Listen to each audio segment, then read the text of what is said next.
Probably entails everything apart from picking the team that goes on the pitch. Yeah. If I had the answers as to how to stop it lasting too long, then I'd probably be quite a rich woman, but I'm not. So, and I actually was adamant that I was never going to play sport because I was fed up of traipsing around it after everyone else. But eventually, something with football clicked. Hello and welcome back to another episode of the Beyond the Pitch podcast. Lots of exciting guests that we've had at the moment, and again today with the amazing Helen Ward who's joining us. We're so excited to ask questions about your career and obviously the work that you're doing now and your transition throughout your career into different roles. And the one question that we always tend to start with, which I think is like the perfect one to get an idea about you and your career, is how did you first get into football? Where does your journey begin, and what really sparked your interest in the first place? It's a typical story, really, of my generation. Um, Older brother played football. Wasn't really many girls into it. I'm quite substantially older than you guys, I think. So yeah, it's going back a long time. But he used to play. My mum and dad were very sporty, so I spent most of my weekends on at some sort of sporting event, whether it was a netball match, hockey match, football match. My dad playing cricket or something like that. And I actually was adamant that I was never going to play sport because I was fed up of traipsing around it after everyone else. But eventually something with football clicked, and my brother, he started secondary school, and I think he found a leaflet or a flyer or something for the local team, which was Watford. And he said, "Why don't you give it a go?" So me and a couple of my friends went along, and that was when I was about 8 years old, and that was kind of the start of it. And every week since then, um, I was playing football. So yeah, kind of a normal sort of story. I played at school with the boys. But yeah, really sort of just got into it through my family being massively into sport themselves. Yeah, was there a specific point in your career where you realized you could pursue a professional career? Not really, to be honest. Again, as I said, I'm of a different generation to those that are playing now. And it wasn't till much later in my career that it became a profession for anyone. Um, my first paid contract was when I was 22, when I left Watford to go to Arsenal.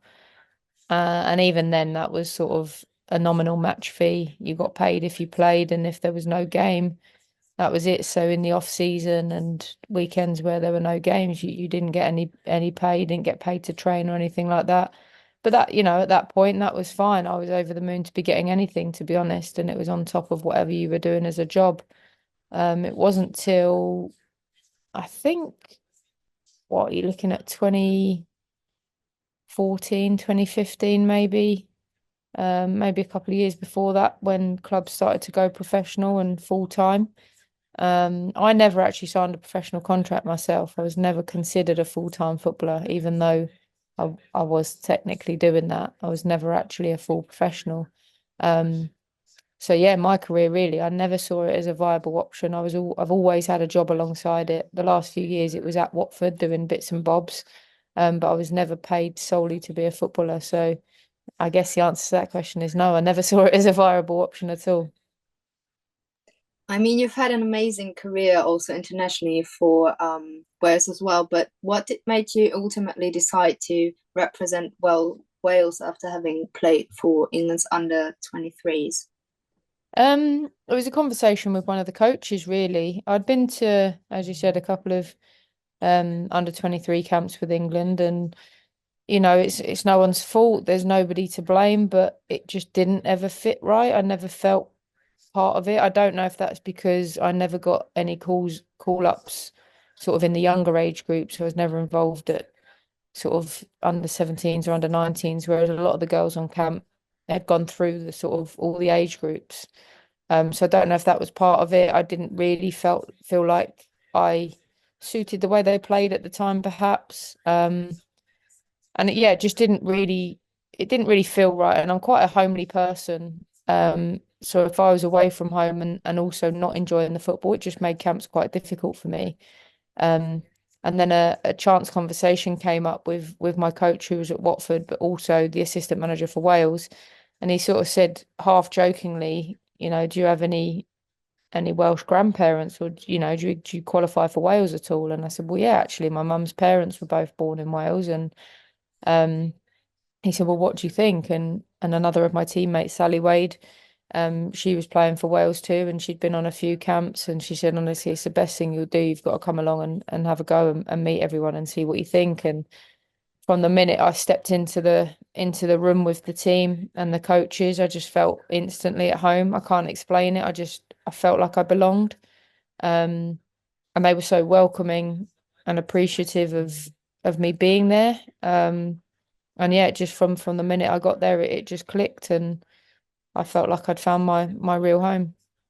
I wanted to ask you about your playing career. Obviously, like you're still involved heavily in the game now, and you've obviously seen that development. I wanted to sort of ask you what it was like from your perspective, playing during that time and comparing it to kind of the what you see now with the players, and like you mentioned about the professional contracts and the game improving. I just wanted to, yeah, just ask about what it was like when you played. Yeah, I mean, it's so different. And when I get asked this sort of question, I tend to revert back to that time when I went to Arsenal. They were the top team in the country, one of the best teams in Europe. And they were the standard bearers for everybody. Vic Akers has a huge part to play in that, and his role both with the women's team and obviously as a kit manager for the men's team.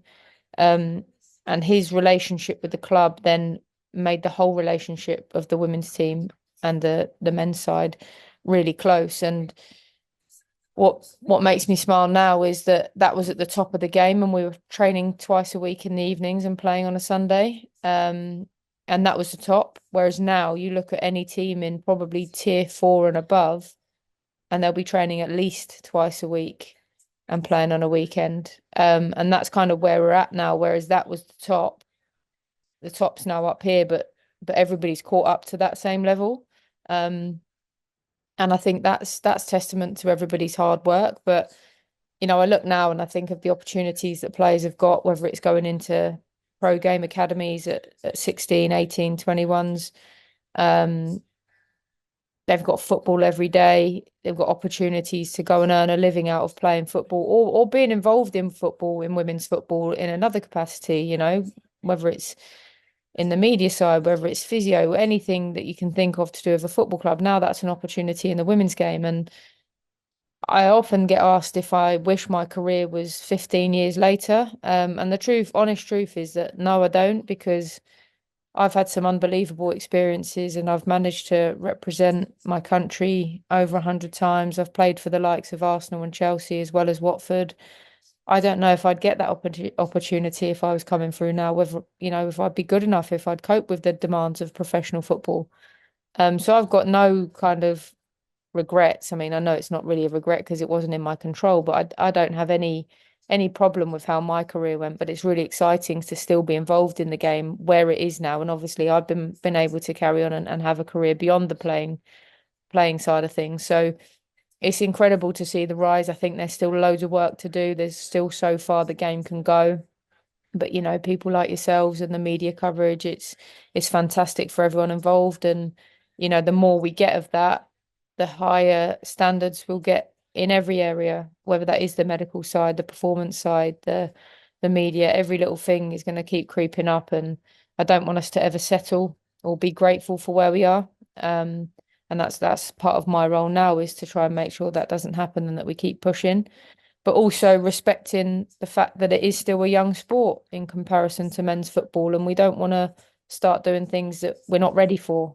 And equal pay is always one that comes up for me. We're not ready for equal pay. We're not at that point yet, but it should still be part of the conversation as we move forward, as that's a point that we'd love to get to. But there's so many things that go into that, the commercialization of it all. And, we have to start bringing in that revenue for that to be a real possibility. But I certainly think there's so much work that's been done. And everybody should be really pleased with that, but not settle for it, and keep growing in every way possible.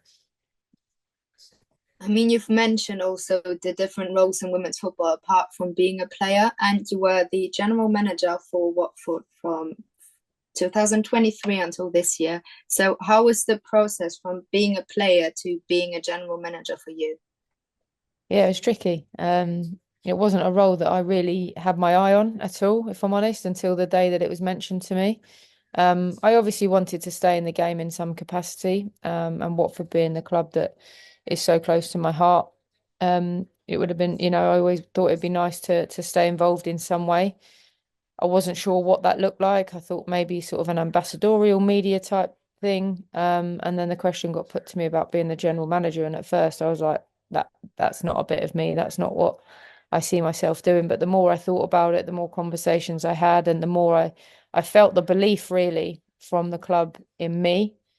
And that gave me a lot of confidence of, do you know what, maybe I can give it a go. And I was really lucky as well with the support of the staff and the guys around me. Laura Dyer, who was the interim general manager when I took over, she's still our assistant coach with the first team, and she helped me a lot, and still does now. But particularly in those first few months, it was sort of a really good transition period that helped me. But yeah, it was an eye opener. Obviously, I knew that a lot goes into running a football club, but I probably wasn't aware of quite how much and quite how many things and people are relying on me and what I do day to day. And a lot of that probably goes a little bit unnoticed. But I'm very proud of what I've done so far, but I still know I've still got a lot of learning to do and a lot of growth within my job and my role. But it's something that I've certainly grown into. And if you'd have asked me that question this time last year, I probably would have said it's not for me and it's too much to it and I'm too stressed. But no, I think I've learned a lot and I'm trying to put that to good use now.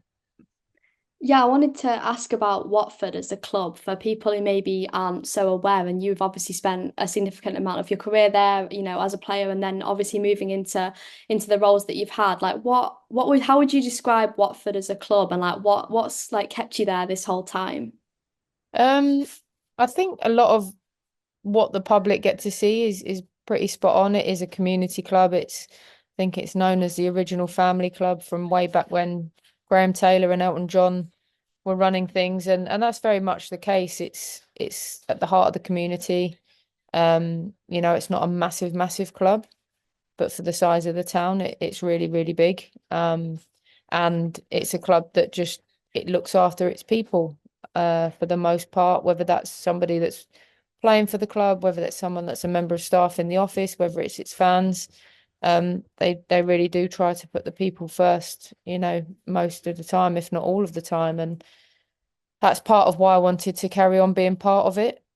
Because when I came back to Watford after having my kids and being off at, Arsenal, Chelsea, and Reading, um, they made a lot of effort to get me back, and really helped support me. I had a young family, I had a 3-year-old and a newborn. In fact, I was actually 8.5 months pregnant when I signed back in 2017. So to put that faith in me, not only as a player, but as a person as well, I owe them a lot. And, that was a big reason of why I wanted to stay and be part of it. But yeah, as a club, it's a great place to work.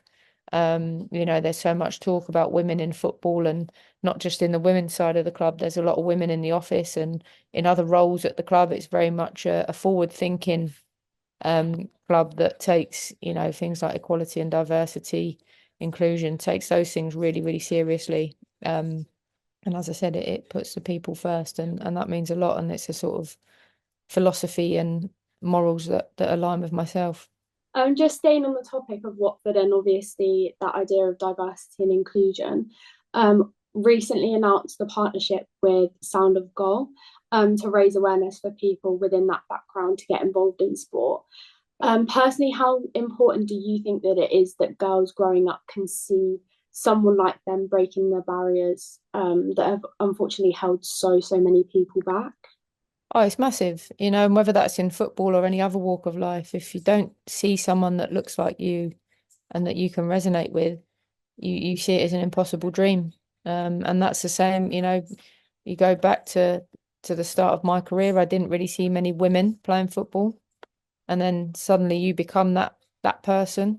And then young girls can then see women playing, and it's exactly the same with, particularly the Latina women that we're sort of linking up with their people over in the States. But it's not limited to that. We want everybody to have a role model within our club that they can look up to and say, do you know what, I can do that. If they can do it, I can do it. And again, that's not just on the pitch. We want to inspire them to come and do coaching or any other types of role that we can offer experiences in. And then we want that to come back to our own communities and schools. And we had a really positive launch weekend last weekend, and I've had loads of messages since then from kids and their parents saying it was really inspirational. And it's nice to know that you're going to look out for people like me and my friends and my family. And yeah, I think it's huge. It's that old phrase, isn't it? If you can see it, you can be it. And we just want to be those people that are seen. And that are, we're here and ready to give opportunities to anybody that comes along. Yeah, absolutely. I couldn't agree more. And obviously, like you've transitioned into this role as head of women's football. For maybe someone who doesn't know sort of what that job entails, I can imagine there's a lot to it. But what would you sort of say like your sort of day-to-day jobs are? Like what does the job role like entail at Watford at the moment? Probably entails everything apart from picking the team that goes on the pitch. Yeah. In simple terms, yeah, it's a lot. I mean, it varies from club to club. At the minute, it's kind of myself, and I get most things done. So that goes from, your admin, your registering of players, making sure that their contracts and registrations are all done, making sure that the pitches are booked, making sure that training times and schedules are all sorted. That's kind of your day-to-day stuff. Making sure that your referees get paid, that invoices get paid, sending all that sort of stuff to finance and HR. Then you've got the more exciting stuff, such as the launch at the weekend and working with partners and stakeholders and trying to find creative ways of trying to improve things. And, as much as the partnership wasn't about money, but finding ways of making money and bringing in our own revenue so that we're not always having to hold the hand of our parent club. And that sort of thing is what really inspires me and what really excites me about this job. But the operational stuff and booking coaches to away games, that's just a byproduct that I have to kind of do. Eventually one day the hope is to get an operations manager who takes those sorts of things off my hands. But yeah, for the most part, other than picking the team and coaching the players, most other things tend to fall on my lap. Yeah, have you got any specific goals that you're trying to achieve? I know you mentioned some there, and obviously there probably is so much that you want to do and maybe can't exactly do everything, but is there any specific goals that you want to achieve while you're in that role, especially, with Watford, a club that's obviously really close to your heart as well? Yeah, definitely. I think the ultimate one is for us to become a full-time professional team. Um, and operating in the championship, and establishing ourselves at that level. Um, that's the ultimate goal, or when I say ultimate, it's not the be all and end all. It's not the only one. But that's certainly a target for the next few years. Hopefully, is to be a part of that transition from a part-time semi-professional team into one that's full-time, that can support our players as much as they deserve to be supported, and also to give our staff that opportunity to work in a full-time environment, give our supporters a chance to have a professional team. All those kind of things are what we're building towards. And the partnership, as you mentioned, that's going to be a big part of that. And we've got some plans to do that. It's not one of those that if we don't go up this season, it's never going to happen. We're realistic. We know we're in a tough division. We know we've got lots of competition to win the league. So if it doesn't happen this year, then the target sort of moves on a year. But certainly our goal is to re-establish ourselves at championship level. And then make that transition into a full-time team. But it takes time and patience, and we have to be in it for the long haul. But that's definitely, if I could leave this place eventually, with a professional team in place, then I'll be very happy. Yeah, that's brilliant. Is there anything that specifically inspires you on the days where it's tougher than most to just keep going and keep fighting for what you believe in? I think the players, to be honest, I think the fact that most of them work long days. They get up early and they come and train in the evening. They don't get home till sort of 11, 12 o'clock at night. And they get up and do it all again the next day. And I think, if they're willing to do that and they're not getting paid a lot of money for it, then I need to be willing to fight for them and get them the most I can. And I hope that they know that. And I think they know that the fact that I came from that position myself, I think they know that everything I do and every decision I make is with them at the heart of it, and my staff as well. So yeah, I think the people that I work with day to day are definitely the ones that inspire me to do more, and the whole of women's football in general, and the fact that I feel that Watford is a club that should be at the table, if you like, and not that we deserve it without putting the effort in. I think we deserve it because of the status of our club, but I think we need to earn that as well and show that we're worthy of a place there. Do you have a personal highlight throughout your career that I guess that can be as a player or within your other roles that kind of stands out to you, when you're looking back at everything that you've achieved? Yeah, I'm really lucky that I managed to have a pretty decent career, and you can look at Wales debut, winning the league with Arsenal, winning the FA Cup, all those kind of things. But I think one of my greatest achievements and one of my proudest achievements is playing and having two children. Um, and it was, I guess, a risk to have kids in the middle of my career. And I had Emily when I was 28, which you could say is probably at the peak of my playing career. But I knew it was right for me and right for my family, my husband and I. So being able to do that and still return to the top level, I played a season in the WSL after having her, and carried on and played for Wales another sort of 40, 50 times. So to be able to achieve those levels, having had children and manage it all, is probably the highlight. It's not obviously a specific moment, but just that for me is something I'm incredibly proud of, and I'm so glad now that there are things in place for players, maternity policies, and the work that UEFA and FIFA have done to put those in place is incredible.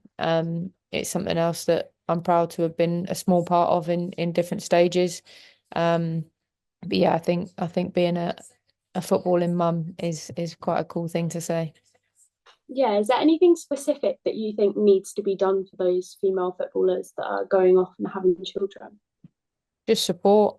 I think the biggest thing everybody focuses on is the physical side of things, and how can we get them back on the pitch and making sure that they're ready to play. And that is a big part of it, of course, but I think the the support for them in terms of their mental health, and I'm sure everybody, whether they're a parent or not, has heard of the term mum guilt, and that doesn't ever leave you. Even now in this job with my two kids, I've got a 10-year-old and a 7-year-old, and there's always something at each stage of their life that they need. And you do get that guilt, and that, again, that's not just for footballers, that's for any mum or dad that's going to work. You get that guilt. And I think there needs to be a lot of support around that for players who want to take the time out to have a child, and then supporting them coming back, whether that's psych sessions, some sort of therapy, whether it's just having someone to talk to. It's really helpful, but also that support of childcare is the biggest one. If clubs are able to offer some sort of childcare, whether that's a payment towards it, or whether that's somewhere at the training ground or at games, or somebody that is a qualified professional to look after children, it would be a massive, massive help, because that's half the battle, is finding somebody that can look after your kids while you're training and playing, or working, or whatever it might be that you're doing.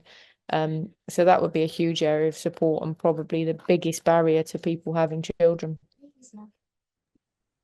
Yeah, absolutely. And we've seen as well, like we just had an article that we wrote about Hannah Blundell and the situation with Man United. Obviously, things like that we're now able to have, that are so important, extending her contracts and allowing her to continue to take as much time as she need. Obviously, it's happening at other clubs as well, where clubs that are more open to that idea of like allowing the contract to be extended, and allowing that player the freedom to decide when they want to return, and when that will be. And I think that's obviously such an important change that's happened. And I wanted to sort of finish on what I think is probably an important question, and something that maybe you'll have seen throughout your career, and even now, is what has changed and in the women's game that's got it to this point now, where it's at such a peak. You'll probably still even go further, to be honest. But what do you think, you know changed over time, and also what do you want to sort of see still change and develop in the future to continue to grow the women's game?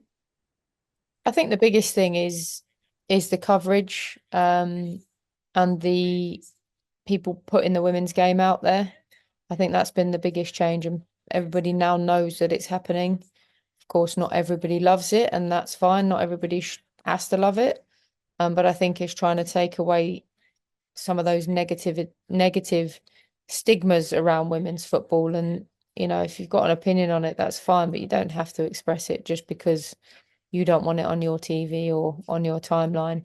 And I think that's the biggest thing, is trying to inspire the younger generations and let them know that it's okay to like women's football and men's football. You don't have to choose one or the other. We're not trying to take up anyone's airspace. It's like the Messi and Ronaldo debate. You don't have to have a favorite. You can like them both. You don't have to pick your favorite kid when you have kids. That's how I see it. You can enjoy them both, and I think it's just trying to keep that positivity. And I think once we do that, and we're looked at on a more sort of level playing field, whether that's from supporters, potential sponsors, commercial partners. I think as soon as women don't have to prove themselves, or women's football doesn't have to prove itself, then it will come on leaps and bounds. But at the minute, I think there's still that barrier of, it's the same in the media. If you get an ex-male pro and an ex-female pro, the male probably gets given the job on their name alone. The female probably has to do a little bit more to prove that they're worthy of that position. And I think it's the same for women's football. When you go to a brand, it's like, what do I get out of this straight away? Rather than saying, do you know what, I'm going to take a little bit of a risk and a gamble because I know this is going to become huge. And that's what they do in the men's game. So I think it's just people being braver, not being silly, not chucking millions at something that you can't afford, but being a little bit braver with your investment and your support. And once, I went to a really cool event a couple of weeks ago of the launch of Football Manager, and the fact that there's women's teams going to be in that now from the next game launch. And he said something really important. I don't know if you guys were there that night, but he said something really important where he'd had conversations for the past sort of 10 years, and he'd always said, well, until it's commercially viable, I'm not going to entertain it. And then I think it was one of the lionesses said to him, but until people like you do entertain it, it won't become commercially viable. And he said that was when it hit me that we need to be the ones to make that difference. And then if we can get the more people doing that, then the bigger it's going to get and the better it's going to be for everyone. So I think that's probably the biggest thing, is for people to be braver, take a little bit of a gamble, and hopefully in the next few years we can see that paying off. Yeah, absolutely. And we're seeing it with investment as well into clubs. Obviously, we talk a lot about sort of recently Michelle Kang, obviously her investment in multiple clubs. I said that was the final question, and then I thought of another. I wanted to ask you your opinion on that and the investment. Do you think that's a positive thing? I mean, that sounds like a silly question, but do you think that is a positive thing in terms of people like Michelle Kang coming in and owning those multiple clubs? Obviously, there maybe will be another side to that argument in the fact that she's coming in and putting a lot of money into these clubs like London City Lionesses, who now are like a Newcastle as well, who are now obviously not Michelle Kang, but money into those clubs, that they've now got this advantage over other clubs, and that gap is sort of increasing with clubs in the same league. I'm intrigued to hear about that and kind of how we continue to invest in these clubs without widening the gap and creating more of a problem. Yeah, I think it is good. I think it's brilliant. I think what we need though is that people don't invest, and if it doesn't happen overnight, that then they take that away and give up. I don't think for a minute that Michelle Kang's going to do that at all. And the Championship is such a tight league. I don't think there is any guarantee that they're going to go straight up this year. So I think that's the first thing, is if you get investors, make sure they're in it for the long run and not just for, overnight success. And that gap, it can be a problem, but I don't think we should be scared of it, because if you create that gap, which has happened in the past, that's not the problem. The problem is when the gap lasts too long. And by that, I mean, if you've got your top teams that pull away, and then they're a little bit unreachable for a few seasons, but then it also drags that next group up. And then that gap becomes a bit bigger, and then you grab drag the next ones up. The minute it becomes a problem is when that gap becomes so huge that these guys never catch up. And that's when it becomes an issue. So it's important that we allow teams to grow and we allow them to pull away, because that's the only way that everybody else can continue. But it needs to be done in a responsible way, because what's the point, for example, if a team pulls that far away that they're the only team competing, then it becomes pointless. You're doing it on your own. It might look great, you win the league every year for 10 years, but actually what's the point? You're not competing, it becomes boring. So there has to be that balance. Don't be scared of the gap, but be scared that it lasts too long, is kind of what I'm trying to say. If I had the answers as to how to stop it lasting too long, then I'd probably be quite a rich woman, but I'm not. So I don't know what the answer is to stop that happening, other than hoping that everybody tries to catch up eventually. Yeah, definitely. We are seeing an increase in competitiveness, even like in the WSL now, which obviously is annoying if you have to sort of lose those tougher, like what should be an easier game, but then again it actually shows the growth of the game, so it's hugely important. And yeah, there's so much that we could talk about, but we have sort of asked a lot of the really important questions, and I feel like we've had a really good discussion about your career and also, you know, the work that you're doing now and the work that we can continue to do, and hopefully we see that those important things happening to grow the game. So thank you so much for taking the time to speak with us, and it's been hugely beneficial and a really interesting conversation. So thank you for your time. No, thank you very much for having me. And just to touch on that last point, where we're seeing so many improvements in the game, I think one of the ones that shows that is that draw that Everton got against Arsenal a couple of weeks ago.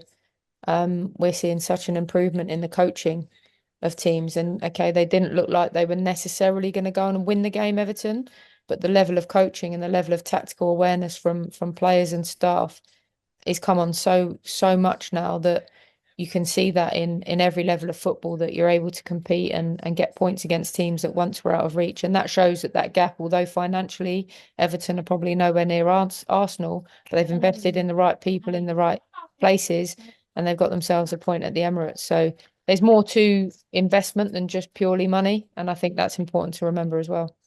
Yeah, absolutely. I mean, we have to see it through coaches and also what we do as well. We touch on the importance of having, you know, diversity and representation, even in everything across the media, which is such a huge part of women's football. And hopefully the media will continue to grow and develop and be representative of the game and what it has been. So yeah, absolutely. So thank you again for your time, and it's been great to chat with you. You're welcome. Thank you very much for having me.